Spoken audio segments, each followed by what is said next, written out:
Start. Hello everyone, my name is Mohit and this is my team. He is Sujit, he is Shashank and he is Nishant. We have constructed a project on the topic double deck arch bridge. As you can see, the project is based on the two-hinged arch bridge. As you can see, the bridge is arched on two hinge and it is called a double deck bridge because we have provided two decks. The first deck, as you can see, is at the middle and between the arch, the rib of the arch, and the second one is provided at the top of the crown. This is the rail deck and this is the road deck. This road deck is constructed for carrying the vehicular load, while this deck is constructed for carrying the load of the tracks and the railway passing through the rail deck. Now my friend Sujit will narrate the components of the project. Thank you, Mohit. As we know, there is a different component used in the construction of the bridge. This is the abutment portion of the bridge. This is generally used to transfer the whole load into the soil. And this is generally constructed of the reinforced concrete cement. And the second component is the rib of arch.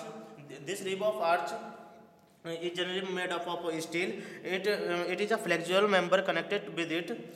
Now the third component is the road. This is the middle portion which carry the vehicular transportation, and the other one is the rail portion which transfer the load to rail which carry the rail transportation from one place to another. Now Nishant will explain further. Thank you, Sujit. Now over here you can see this is the topmost part, and this is bearing the load of this structure, and it is always fixed. The second part over here you can see this is the clear distance between the two abutments.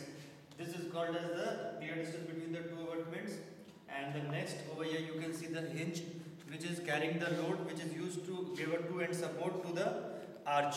This is abutment 1 and the next is the abutment 2. After that, the hinge member is constructed on the steel member, and one is the effective length. Effective length, you can say that effective length is the distance, that is the length of the span between the two abutments. Now I pass it over on to Shashank. Thank you, Nishant. I am here to explain advantage and disadvantage of double deck arch bridge.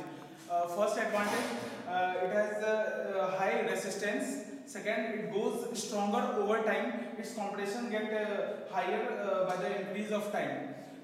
Third disadvantage, it can be built with basic construction material like steel, mortar, bricks.